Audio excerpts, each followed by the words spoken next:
mengucapkan innalillahi wa inna ilaihi raji'un. Buntut tragedi di Stadion Kanjuruhan pada Sabtu 1 Oktober 2022, kini 12 orang mendapat hukuman. Selain itu, desakan agar Ketua Umum PSSI Muhammad Iryawan atau Iwan Bule mundur dari jabatannya semakin kuat. Diketahui tragedi yang terjadi di Kanjuruhan menewaskan 131 orang. Para penggemar sepak bola Indonesia langsung mengarahkan perhatian kepada Iwan Bule selaku Ketua Umum PSSI. Ia dituntut untuk mundur sebagai Ketua Umum PSSI dan ditanggapi langsung oleh Iwan Bule pada Selasa 4 Oktober 2022.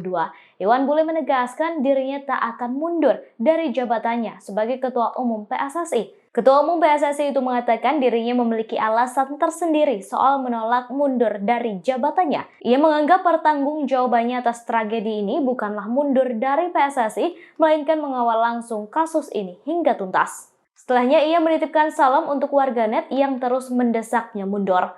Sebelum memberikan pernyataan tersebut, ia mengungkapkan ada 12 orang yang kini telah dihukum buntut kasus ini. Berikut daftar 12 orang yang telah dihukum.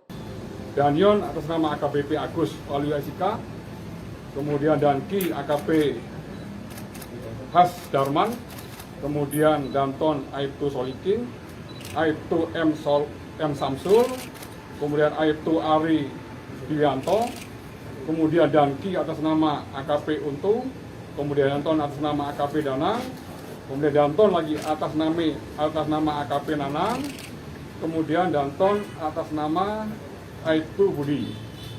Ya. Kegiatan pertandingan tadi malam Arema di Kanjuruhan.